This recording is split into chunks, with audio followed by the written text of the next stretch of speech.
नमस्ते, मैं प्रियल कपूर आप सभी का काव्यनाथ प्रतियोगिता में स्वागत करती हूँ। वर्तमान परिस्थितियों को देखते हुए इस स्तर पर किसी भी प्रतियोगिता का आयोजन संभव नहीं लगता, परंतु हम संस्कारियन हैं। हम हौसलों से अपनी इबारत लिखते हैं, कठिन परिस्थितियों में सोने सा निखरते हैं। यही हमारी पहचान है। इसी पहचान को बरकरार रखते हुए मैं Lubna ma'am, Sonia Wadhwa ma'am, Swapna ma'am, Shweta ma'am, Hindi विभाग की प्रभारी मंजू देवांगन मैडम एवं हिंदी विभाग के शिक्षक शिक्षिकाओं का स्वागत करती हूँ। अब मैं सुपान मुख्य प्रभारी लुब्ना न्याजी जी को आमंत्रित करती हूँ कि वे अपने आशीर्वचनों से हमारा उत्साह बढ़ाएं एवं काव्यनाथ प्रारंभ करने की अनुमति प्रदान। धन्यवाद प्रियल। मुझे नहीं मालूम कि आप लोग मुझे देख सकते हैं कि नहीं, फिर भी नमस्ते बच्चों, नमस्ते टीचर्स।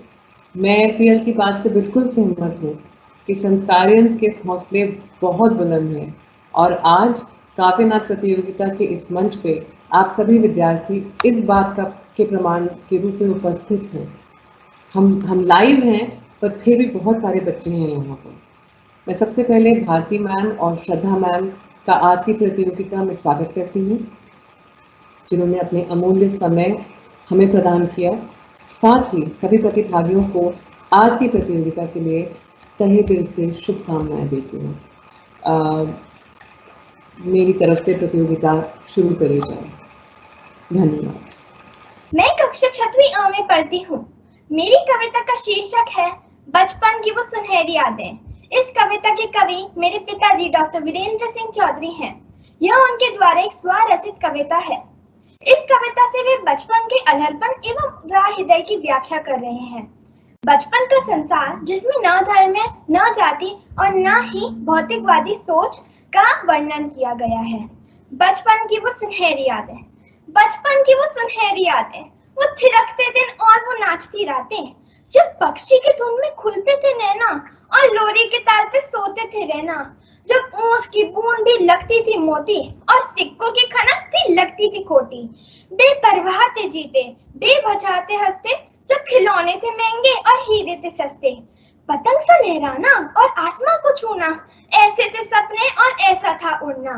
जब किले थे हवा में और सागर में थी कागज की नाव, हम थे राजा, कभी जमीन पर न पड़ते थे पांव।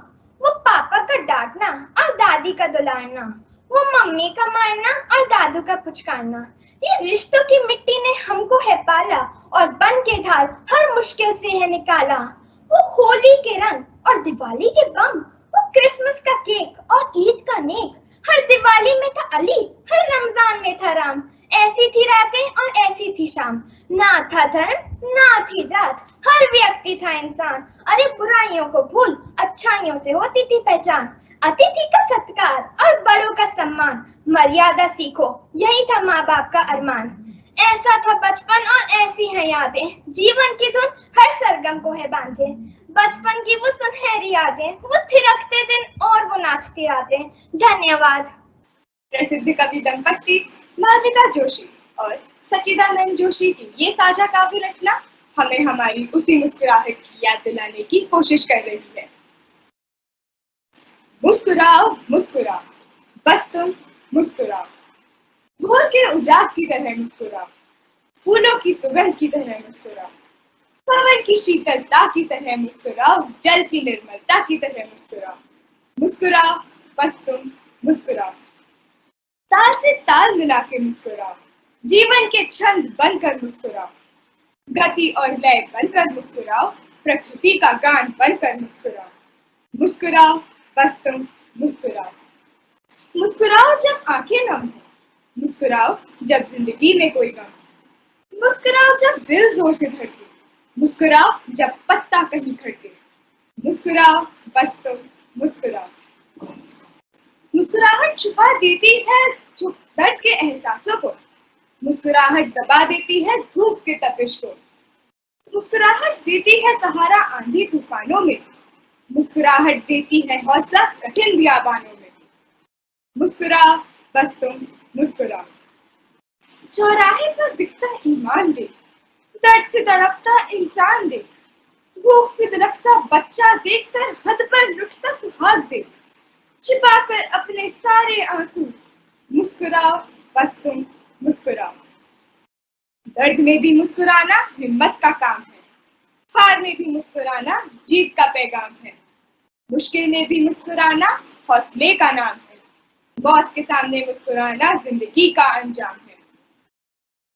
मुस्कुराओ बस तुम मुस्कुराओ, मुस्कुराओ ऐसे कि मुस्कुराए सारा जहां, मुस्कुराओ ऐसे कि ना दिखे किसी गम के निशान, किसी की जिंदगी बन के मुस्कुराओ, किसी की बंदगी करके मुस्कुराओ। धमनियों में बहती खून की तरह, फेफड़ों में चलती हवा की तरह, मुस्कुराओ बस तुम मुस्कुराओ, मुस्कुराओ बस तुम मुस्कुराओ। धन्यवाद। आज मैं रितिमा कोहिया कक्षा 8वीं ई की छात्रा प्रवीर सदन से आप सबके समक्ष हंसो हंसाओ जीवन महकाओ के विषय पर एक कविता प्रस्तुत करने जा रही हूँ। मेरी कविता के रचनाकार हैं श्री गोपाल दास नीरज। गोपाल दास नीरज हिंदी साहित्य के जाने माने कवि थे। उनकी कविताएं लोकप्रिय होने के साथ साथ समाज को संदेश भी देती हैं। मेरी कविता का शीर्षक है मुस्कुराकर चल मुसाफिर। हम शीर्षक से ही कह सकते हैं कि यह एक उत्साहवर्धक रचना है। कवि नीरज की इस रचना में मनुष्य के जीवन में आने वाली कठिनाइयों को समझदारी एवं धीरज के साथ मुस्कुराकर सुलझाने का महत्वपूर्ण संदेश दिया है। कवि के द्वारा प्रयोग किए गए शब्दों से यह कविता अत्यंत रोचक एवं सुंदर बन गई है। मुस्कुराकर चल मुसाफिर। पंथ पर चलना तुझे तो मुस्कुराकर चल मुसाफिर, वह मुसाफिर क्या जिसे कुछ शूल ही पथ के थका दें, हौसला वह क्या जिसे कुछ मुश्किलें पीछे हटा दें, वह प्रगति भी क्या जिसे कुछ रंगीनी कलियां तितलियां मुस्कुराकर गुनगुनाकर ध्येय पथ मंजिल भुला दें। जिंदगी की राह पर केवल वही पंथी सफल है, आंधियों में बिजलियों में जो रहे अविचल मुसाफिर। पंथ पर चलना तुझे तो मुस्कुराकर चल मुसाफिर, जानता जब तू कि कुछ भी हो तुझे बढ़ना पड़ेगा, आंधियों से ही न खुद से भी तुझे लड़ना पड़ेगा। सामने जब तक पड़ा कर्तव्य पथ तब तक मनुज ओ, मौत भी आए अगर तो मौत से भिड़ना पड़ेगा। है अधिक अच्छा यही फिर ग्रंथ पर चल मुस्कुराता, मुस्कुराती जाए जिससे जिंदगी असफल मुसाफिर। पंथ पर चलना तुझे तो मुस्कुराकर चल मुसाफिर, याद रख जो आंधियों के सामने भी मुस्कुराते, वे समय के पंथ पर पद चिन्ह अपने छोड़ जाते। चिन्ह वे जिनको न धो सकते प्रलय के काल बादल, मूक रहकर जो सदा भूले हुओं को पथ बताते, किंतु जो कुछ मुश्किलों को देख पीछे लौट आते, जिंदगी उनकी उन्हें भी भार ही केवल मुसाफिर। पंथ पर चलना तुझे तो मुस्कुराकर चल मुसाफिर, कंटकित यह पंथ भी हो जाएगा आसान क्षण में, पांव की पीड़ा क्षणिक यदि तू करे अनुभव न मन में। सृष्टि सुख दुख क्या हृदय की भावना के रूप हैं दो, भावना की ही प्रतिध्वनि गूंजती भूदिशी गगन में। एक ऊपर भावना से भी मगर है शक्ति कोई, भावना भी सामने जिसके है विवश व्याकुल मुसाफिर। पंथ पर चलना तुझे तो मुस्कुराकर चल मुसाफिर, देख सर पर ही गरजते हैं प्रलय के काल बादल, व्याल बन फुफारता है सृष्टि का हरताभ अंचल। कंटकों ने छेद कर है कर दिया जर्जर सकल तन, किंतु फिर भी डाल पर मुस्का रहा है फूल प्रतिफल। एक तू है देख कर जो शूल ही पथ पर अभी से, है लुटा बैठा हृदय का धैर्य साहस बल मुसाफिर। पंथ पर चलना तुझे तो मुस्कुराकर चल मुसाफिर। धन्यवाद। का सुख है शुभ मध्याह्न। मैं ईशना अग्रवाल कक्षा 8वीं आई की छात्रा ऊपर बोली गई पंक्तियों में प्रयुक्त रस को काव्य पाठ में समावेश करते हुए मेरे द्वारा लिखित कविता हास्य जीवन का वरदान की काव्य पाठ प्रस्तुति करने के लिए यहाँ उपस्थित हूँ। हास्य जीवन का एक बहुत महत्वपूर्ण हिस्सा है, जिसके कारण हर घर में आनंद है और आगे चलकर यही आनंद पूरे विश्व का निर्माण करता है। मेरी कविता कुछ इस तरह है। हंसने से मन प्रसन्न होता है, हंसने से मन प्रसन्न होता है, तन के अंगों का विकास होता है। औषधि बगैर पैसे के मिल जाती है, अपने साथ साथ अपनों को भी गुदगुदाती है। औषधि बगैर पैसे के मिल जाती है, अपने साथ साथ अपनों को भी गुदगुदाती है। हंसना नहीं हंसाना भी एक कला है, हंसना नहीं हंसाना भी एक कला है। जो रोते को हंसा दे वह सबसे भला है, जो रोते को हंसा दे वह सबसे भला है। हंसने से व्यक्ति दुख भूल जाता है, हंसने से व्यक्ति दुख भूल जाता है। जैसे अंधेरी रात में चांद निकल आता है, जैसे अंधेरी रात में चांद निकल आता है। ईश्वर इस रस को सब में जगाए, ईश्वर इस रस को सब में जगाए। जो भूल गए हंसना उन्हें बहुत हंसाए, जो भूल गए हंसना उन्हें बहुत हंसाए। क्योंकि हंसना सिर्फ एक रस या आनंद नहीं, क्योंकि हंसना सिर्फ एक रस या आनंद नहीं, दिल दिमाग सुख है, संकेत है। दिल दिमाग सुख है, संकेत है। कभी ना छीने किसी मुख से हंसी, कभी ना छीने किसी मुख से हंसी।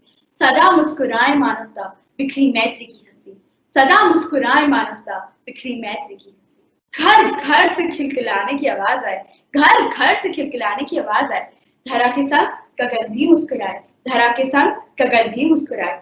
धन्यवाद। मैं आशा करती हूँ कि वर्तमान परिस्थितियों में हम इस रस को अपनाएंगे, क्योंकि यही है जो इस संकट में हमें जीने की आशा देगा। की शारीरिक क्षमता दूसरों से कम है तो घबराए नहीं, रोए नहीं, अपनी मानसिक क्षमता के दम पे अपना भविष्य सुनहरा बनाइए। आप सभी को मेरा प्रणाम। मेरा नाम गरांची जन है व मैं कक्षा 8वीं आई की छात्रा हूँ। जी हाँ, जब हम हंसते हैं तो हमारे पूरे शरीर का पुनरारंभ होता है, जैसे कंप्यूटर का रिस्टार्ट होता है। आज की मेरी कविता हंसी के ऊपर है कि किस तरह हंसी बेबस रह जाती है, निकलना चाहती है पर कहीं फंस जाती है। कविता का शीर्षक दिया गया है बेबस हंसी। प्यार की छाव से जन्मा एक बच्चा, खुशी की सरांगना दौड़ती दिलों को छूने को, मन खुशी से तरबतर, चाहे छूना आसमां को। हंसी निकलना चाहे दिल से पर सपनों में कहीं आकर फंसी, ये बेबस हंसी, ये बेबस हंसी। बड़े हुए कदम बढ़ चले इस संसार की तरफ, देख संसार की गरिमा, दिल चाहे छूना खुशी को। आरज़ू मेरी पूरी होगी इस आस्था में कहीं आकर फंसी, बेबस हंसी, ये बेबस हंसी। तमन्नाओं का सेहरा बांधे कदम आगे बढ़ने लगे, कदम कदम पर ठोकर खाकर हम गिरने लगे। एक दिन हम होंगे कामयाब, इस विश्वास में आकर फंसी, ये बेबस हंसी, ये बेबस हंसी। सोचा बढ़ते कदमों को कोई तो इजाफा देगा, इस संसार में कोई तो अपनी मदद को अपना हाथ देगा। इस मदद की आस्था की जंजीरों में जकड़ दी हुई फंसी मिली मुझे, ये बेबस हंसी, ये बेबस हंसी। अंत में मैं बस यही कहना चाहूंगी कि मुस्कुराइए, क्योंकि आपकी हंसी किसी की खुशी का कारण बन सकती है। मुस्कुराइए क्योंकि हंसता हुआ चेहरा आपकी शान बताता है। मुस्कुराइए क्योंकि इस पे कर नहीं लगता। मुस्कुराइए, मेरी ये बेवजह हंसी देखकर ही मुस्कुरा लीजिए। धन्यवाद। वो बचपन की अमीरी न जाने कहाँ खो गई, जब बारिश के पानी में हमारे भी जहाज चला करते थे। सुप्रभात मेरे प्रिय मित्रों और मेरी आदरणीय शिक्षिकाओं। आज मैं कक्षा 6वीं बी का छात्र धैर्य गुप्ता आप सभी के समक्ष बचपन के सुनहरे दिन विषय पर एक कविता प्रस्तुत करने जा रहा हूँ। इस कविता का शीर्षक है मेरा प्यारा बचपन। इस कविता में मैंने अपने बचपन का सुंदर चित्रण किया है। न आगे बढ़ने की चिंता थी, न पीछे रह जाने का गम। न आगे बढ़ने की चिंता थी, न पीछे रह जाने का गम। याद आता है अक्सर वो जमाना जब बच्चे हुआ करते थे हम। उन दिनों तो बस अपना ही राज चलता था, उन दिनों तो बस अपना ही राज चलता था। जो भी मैं मांगता था मुझको पल भर में ही मिलता था। मुझे हर कोई अपनी गोद में उठा लिया करता था, मुझे हर कोई अपनी गोद में उठा लिया करता था। मैं जमीन से ही छू आसमां लिया करता था। मैं उस वक्त सबको एक प्यारा सा खिलौना लगता था। मैं उस वक्त सबको एक प्यारा सा खिलौना लगता था। जहां भी सो जाऊं सुबह मखमली बिछौना लगता था। मेरी मुसीबत कभी मेरी नहीं होती थी, मेरी मुसीबत कभी मेरी नहीं होती थी। जब भी मैं दुखी होता मेरी माँ भी रोती थी। एक बचपन का जमाना था जिसमें खुशियों का खजाना था। एक बचपन का जमाना था जिसमें खुशियों का खजाना था। चाहत चांद को पाने की थी पर दिल तितलियों का दीवाना था। हिंदू मुस्लिम जात पात ये कुछ ना हम समझते थे। हिंदू मुस्लिम जात पात ये कुछ ना हम समझते थे। वो समय ही इतना प्यारा था जब हम सब मिलकर हंसते थे। माँ की कहानी थी परियों का फसाना था। माँ की कहानी थी परियों का फसाना था। बारिश में कागज की नाव थी, हर मौसम सुहाना था। ना रोने की वजह थी और ना हंसने का बहाना था। ना रोने की वजह थी और ना हंसने का बहाना था। क्यों हो गए हम इतने बड़े, इससे अच्छा तो बचपन का जमाना था। इससे अच्छा तो बचपन का जमाना था। इससे अच्छा तो बचपन का जमाना था। धन्यवाद। कविता प्रस्तुत करने जा रही हूँ जिसका विषय है बचपन के सुनहरे दिन। जब कोई बड़ा हो जाता है तो वो अपने बचपन के दिन को हमेशा याद करता है, उन सुनहरे पल को याद करता है, कभी हंसता है या कभी रोता है। इसी कारण मैं अपनी भावनाएं आप सबके सामने एक कविता के रूप में प्रस्तुत करने जा रही हूँ। चलिए शुरू करते हैं। न जाने क्यों वो बचपन के सुनहरे दिन याद आते हैं। न जाने क्यों वो बचपन के सुनहरे दिन याद आते हैं। वो दोस्तों के साथ बारिश में भीगना, वो कागज की नाव चलाना। न जाने क्यों वो बचपन के सुनहरे दिन याद आते हैं। माँ की फटकार, पापा की डांट जो आज भी पड़ती है, लेकिन वो बचपन के सुनहरे दिन की याद दिलाती है। न जाने क्यों वो बचपन के सुनहरे दिन की याद दिलाती है। वो दोस्तों के साथ रूठना मनाना, वो छुपन छुपाई, गिल्ली डंडा, वो बहाने से घर से निकलना और घर आकर माँ की डांट खाना। न जाने क्यों वो बचपन के सुनहरे दिन की याद दिलाती हैं। वो नानी की कहानियाँ, न जाने क्यों वो बचपन के सुनहरे दिन की याद दिलाती हैं। वो जन्मदिन पर रंग बिरंगे कपड़े पहनना और मनपसंद चॉकलेट बांटना, न जाने क्यों वो बचपन के सुनहरे दिन की याद दिलाती है। वो दिन भी क्या दिन थे, वो दिन भी क्या दिन थे, मेरे बचपन के दिन जो आज भी याद आते हैं। काश वो दिन फिर लौट आए, काश वो दिन फिर लौट आए और हम उन्हें फिर से जी पाए। मेरे बचपन के सुनहरे दिन, मेरे बचपन के सुनहरे दिन। धन्यवाद।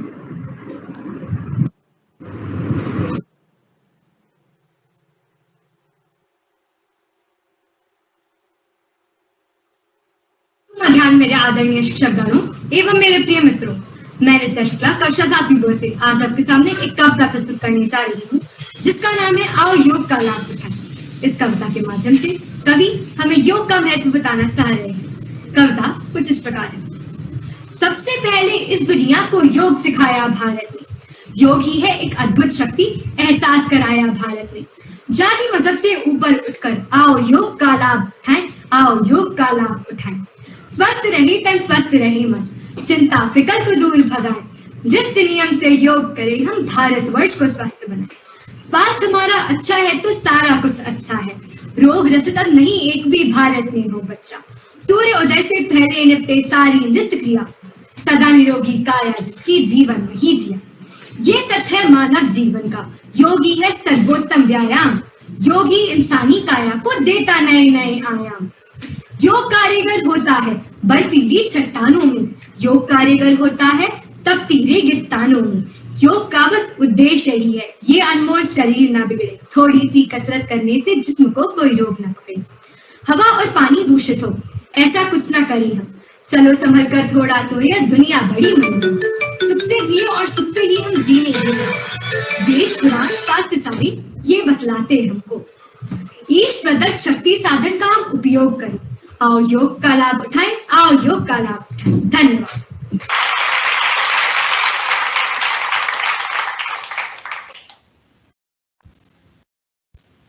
क्या आपको मेरे विचारों की प्रस्तुति आपके कानों तक पहुंची मंजू मैम? यस जी जी जरूर। ये दूसरी बात,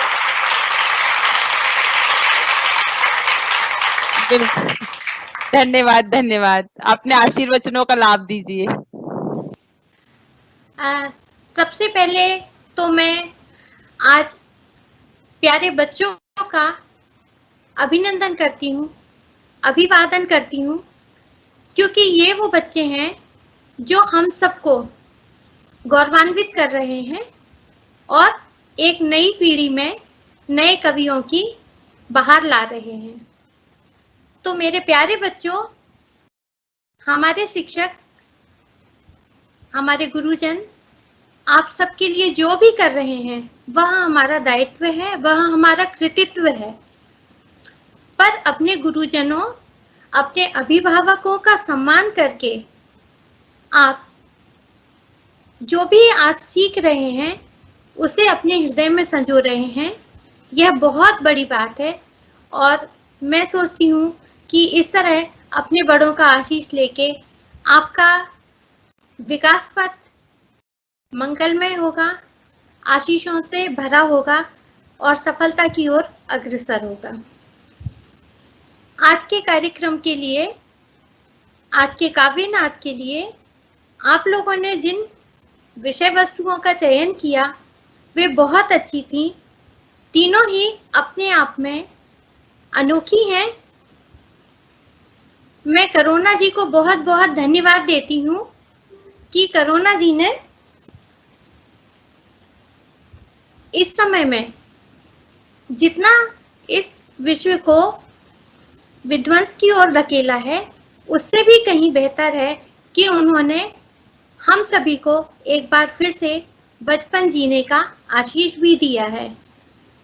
आपकी 3 पंक्तियां, मैंने उन 3 पंक्तियों को आपके लिए 6 पंक्तियों के रूप में आशीष पुष्प के रूप में दिया है, देना चाहती हूँ। सभी गुरुजनों को मेरा प्रणाम। आज जब हिंदी को आगे बढ़ने में कदम कदम पर बहुत मुश्किलों का सामना करना पड़ रहा है, तब आप सभी ने उसको आगे बढ़ाने में तकनीकी उपकरणों के साथ कदम से कदम मिलाकर चलने का जो साहस किया है वह सराहनीय है। लुब्ना मैम की बहुत बहुत आभारी हूँ कि लुब्ना मैम मुझे आज इस कार्यक्रम में आपने सम्मिलित किया और इतनी अच्छी अभिव्यक्ति मुझे दी, जिसने मुझे मेरा बचपन फिर से लौटा दिया, जिसने मुझे स्वस्थ रहने की मंगल कामनाएं दी और जिसने फिर एक बार बता दिया है कि भले ही मुश्किल की घड़ी है, हंसते हंसते इसे बिताना है। तो बच्चों, आप सभी के लिए, आपके गुरुजनों के लिए, आपके प्यारे सोपान के लिए मेरी ये 6 पंक्तियां हैं। आप सभी ने क्या किया है, कितनी तैयारी की है और क्या इसका परिणाम होगा, यह बताने की बिल्कुल भी आवश्यकता नहीं है, क्योंकि मैं जानती हूँ जो इस मंच पर आज है वह सबसे महान है, वह सबसे महान है। तो मेरे ये 6 शब्द, इसके बाद आपके उज्जवल भविष्य की एक बार पुनः शुभकामनाएं कि आप आगे बढ़ते रहें परिणाम की चिंता किए बिना। आपके जीवन के सुनहरे दिन, आपके जीवन के सुनहरे दिन, आपके बचपन के सुनहरे दिन अविस्मरणीय बन जाएं, यानी आप उन्हें कभी ना भूल पाए, वो इतने अच्छे बन जाएं। आपके जीवन के सुनहरे दिन अविस्मरणीय बन जाएं, योग करके आप सभी, योग करके आप सभी स्वस्थ जीवन पाएं। हंसते हंसाते जीवन गुनगुनाएं, हंसते हंसाते जीवन गुनगुनाएं। शुभाशीष शुभकामनाएं हमारी, शुभाशीष शुभकामनाएं हमारी। इसमें हमारी मैंने इसलिए कहा कि ये हमारे सोपान की, हमारे संस्कार की, हमारे गुरुजनों की, सभी की शुभकामनाएं हैं। शुभकामनाएं हैं हमारी, आप सफल जीवन बिताएं, आप सफल जीवन बिताएं। इन्हीं शुभकामनाओं के साथ मैं अपनी वाणी को विराम देती हूँ। एक बार पुनः आप सभी का अभिनंदन और बहुत बहुत धन्यवाद। नमस्ते।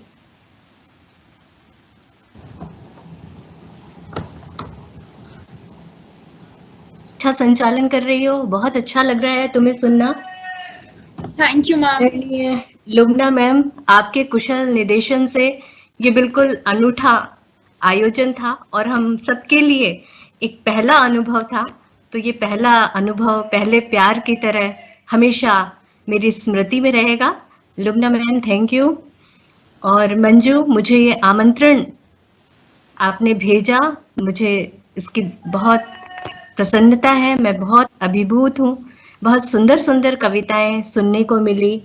कुछ की गीता गुप्ता ने तो स्वयं की कविता सुनाई और कुछ बच्चों ने, मैं देख रही थी कि अपने माता पिता की लिखित कविताएं सुनाई। तो बहुत अच्छा लग रहा था। बच्चों, अपने आज के वक्तव्य में मैं आपसे इसी बारे में बात करना चाहूंगी कि आज हम अपनी बात कह पा रहे हैं कविता में, तो ये यात्रा यहाँ तक आई कैसे? कविता की कहानी आपको सुनाऊंगी बहुत संक्षिप्त में। हमारे यहाँ जो पहले कविता की शुरुआत हुई वो किस तरह से हुई? सबसे पहले हमारे यहाँ जो राजा महाराजा थे, उनके दरबार में कवि होते थे जो राजा की प्रशस्ति में लिखते थे। तो राजाओं का गुणगान होता था, राजा कितना वीर है, कितना पराक्रमी है ना, उनकी प्रशंसा में लिखी जाती थी कविता। फिर एक युग आया जब कवि अपनी भावनाओं को अपने आराध्य के माध्यम से व्यक्त करने लगा, जिसको भक्ति काल कहते हैं। तो भगवान के ऊपर कविता लिखी जाती थी, श्री रामचंद्र जी के ऊपर, कृष्ण के ऊपर, और उस बहाने से वो अपनी बात कहता था। फिर समय आया जब हमारे यहाँ घोर रीति का युग था, लोग भोग विलास में डूबे थे। तो नक्शिक वर्णन, अलंकारों से लदी पदी कविताएं, और कहना चाहिए काव्य शास्त्र जिसको आता है वही कविता लिख सकता था। एक रीति पे आश्रित जो हम कवि रहता था, उसके लिए आचार्यत्व का होना बहुत जरूरी था। तो उस तरह से कविता आई थी।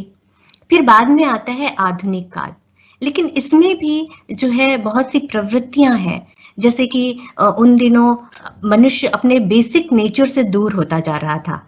तो कवियों ने आह्वान किया कि नेचर की ओर लौट चलना है, प्रकृति की ओर लौट चलें। रविन्द्रनाथ टैगोर का वो दौर था जब उनको अपनी कविताओं पे नोबेल पुरस्कार मिला था। शैली, कीट्स, दुनिया की भी बात करें हम तो सब जगह कविता जो है प्रकृति पर लिखी जा रही थी, प्रकृति प्रेम पर लिखी जा रही थी। फिर समय आता है, एक मार्क्स नाम के विचारक हुए, आपने नाम सुना है? तो वो शोषण की बात करते हैं, सर्वहारा वर्ग की बात करते हैं, जो मेहनतकश लोग हैं उनकी बात करते हैं। और फिर कविता में कम्युनिस्ट विचारधारा, प्रोग्रेसिव विचारधारा आती है और इस तरह की कविताएं लिखी जाती हैं। फिर आता है समकालीन कविता का दौर, है ना, जहाँ पे हम देखते हैं कि मनुष्य अपने अस्तित्व के लिए अपने पल पल को पूरी तरह से किस प्रकार जी रहा है। वो अपनी बात कहने लगा, अपने प्रेम को अभिव्यक्त करने लगा। कविता में लय पहले होता था, लेकिन 1940 के बाद कविता छंद के बंधनों से मुक्त होती है। एक कवि हैं जो कहते हैं, भवानी प्रसाद मिश्र, जिस तरह तू बोलता है उस तरह तू लिख और सबसे बड़ा तो दिख। तो इस तरह से बहुत संक्षेप में मैंने आपको बताया, कविता ने ऐसे अपनी यात्रा तय की है। और जब मैं आप लोगों को सुन रही थी तो मुझे याद आया, अभी पिछले दिनों 12 जून को हम लोग world day against child labour मनाते हैं। तो उस समय मैंने सोचा कि वास्तव में हम लोग बहुत सौभाग्यशाली हैं, आप बहुत सौभाग्यशाली हैं। आपकी कविताओं में मैंने बचपन की मीठी यादों को सुना, दादी का दुलारना, किस तरह से आपकी सभी इच्छाओं की आपके माता पिता करते हैं, लोरियां हैं, ठंडी छांव है, लेकिन कभी हमारा ध्यान उनकी ओर जाता है जो मैं कविता के माध्यम से कहूंगी। और मेरा ये कहना है कि कविता में जीवन होता है ना। कविता कोई अखबार की खबर की तरह नहीं है। तो उसमें कल्पना होती है, एक बेहतर जीवन का सपना होता है, बेहतर समय का सपना होता है, हमारे दिल के करीब होती है, उसमें दीवानगी होती है, रवानगी होती है, और खास करके जिस उम्र के आप हैं, किशोरावस्था, उसकी रूमानियत जो है वो कविता में महसूस की जाती है, बहुत भली लगती है ना? तो अब मैं अपनी कविता प्रस्तुत कर रही हूँ, जिसका शीर्षक है जानने से क्या होता है। आज जाना कि सेलफोन के कंडेंसर बनते हैं कोल्टन नामक धातु से, जो पाया जाता है कांगो में। 7 से 10 साल के बच्चे खदानों से निकालते हुए कोल्टन मारे जाते हैं झुंड के झुंड। जानती तो थी शिवकाशी में फटाकों से झुलसते बचपन के बारे में, खड़िया मिट्टी से हाथ गला रहे मासूमों और जहरीली गंध को अपने नथुनों में पाल रहे पेट के बारे में भी, भदोई की कलागिरी में धुनते फेफड़ों को, फिरोजाबाद के कांच के कारोबार को भी। पर जरूरी है सुहाग चूड़ियां हाथों में, ठंड आते कालीन पैरों के नीचे, दिवाली में फटाके और सेलफोन तो जरूरी है ही। तो इसी कविता के साथ ढेरों शुभकामनाओं के साथ मैं अपना वक्तव्य समाप्त करती हूँ। बहुत बहुत धन्यवाद आप सभी का, आपने सुना मुझे। मैडम को से आग्रह करती हूँ कि वे कार्यक्रम का समापन करते हुए धन्यवाद ज्ञापन करें। Thank you. सुमध्यान इस आयोजन में उपस्थित आदरणीय लुबना मैम, निर्णायक गण, समस्त शिक्षकगण एवं मेरे प्रिय बच्चों, सर्वप्रथम काव्यनाद प्रतियोगिता में भाग लेने वाले सभी प्रतिभागियों एवं विशेष रूप से उनके अभिभावकों को मेरी हार्दिक शुभकामनाएं। अभिभावक परिवार में बच्चों में हिम्मत व प्रतिस्पर्धा की भावना जागृत करते हैं और हम सभी ने इस भावना की झलक काव्यनाद की इस प्रतियोगिता में देखी। मेरी नजर में सभी प्रतिभागी विजेता हैं। जीवन में आप सभी ऐसे ही आगे बढ़ते रहें एवं हिम्मत बनाए रखें। किसी ने क्या खूब कहा है, मंजिल उन्हीं को मिलती है जिनके सपनों में जान होती है। पंखों से कुछ नहीं होता, हौसलों से उड़ान होती है। आप सभी हौसला बनाए रखें। यहाँ पधारे निर्णायकगण श्रीमती भारती कुकरेरिया और श्रीमती श्रद्धा श्रीवास्तव को मैं हार्दिक धन्यवाद देना चाहती हूँ कि आप यहाँ पर अपना कीमती समय निकाल कर आए एवं हमारे प्रतिभागियों का मार्गदर्शन किया। सोनिया मैम एवं समस्त आईटी डिपार्टमेंट को उनके टेक्निकल सपोर्ट के लिए मैं धन्यवाद देना चाहती हूँ। इस कार्यक्रम के सफल आयोजन में आपका बहुत बड़ा सहयोग रहा। अंत में मैं मंजू मैम के सफल नेतृत्व में समस्त हिंदी विभाग को बधाई देना चाहती हूँ कि ये उनकी कड़ी मेहनत और मार्गदर्शन का नतीजा है कि हम काव्यनाद का सफल आयोजन कर पाए। कार्यक्रम की समाप्ति की घोषणा से पहले मैं समस्त हिंदी विभाग से अनुरोध करूंगी कि वो सब स्क्रीन पे आएं और हमारी बधाई स्वीकार करें।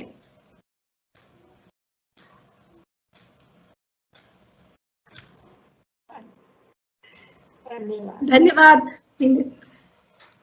Bharti ma'am thank you, Shraddha ma'am thank you, Manju ma'am बहुत अच्छा कार्यक्रम, Mona ma'am, Rashmi ma'am, Ashutosh sir, आप सभी ने बहुत मेहनत की। ऋतु मैम, आप सबके कारण तहे दिल से शुक्रिया करते हैं एंड थैंक यू। अब मैं इस कार्यक्रम की समाप्ति की घोषणा करती हूँ। Thank you everyone. जी मैम, आप भी हमारे बच्चों को कुछ संदेश देना चाहें तो प्लीज। बच्चों ने बहुत अच्छी कविता बोली और सुनकर इतना आनंद आया, क्योंकि मैं खुद भी एक कविता में बहुत इंटरेस्ट रखती हूँ और लिखती हूँ कविता, तो मुझे बहुत अच्छा लगा। बच्चों ने बहुत अच्छा प्रयास किया और हिंदी डिपार्टमेंट ने इतना साहस किया कि पहला लाइव इवेंट करने का उन्होंने जिम्मा उठाया और इतने बच्चों को एम्पावर किया। बाकी जो अटेंडीज थे उन्होंने भी इतनी अच्छी कविता सुनी, तो आप सबको भी बहुत बहुत बधाई। Thank you everyone, thank you ma'am, thank congratulation. धन्यवाद धन्यवाद धन्यवाद सोनिया मैम, बहुत बहुत धन्यवाद। Thank you ma'am. अभी आप सभी बच्चे आप इस मीटिंग को छोड़कर जा सकते हैं। आप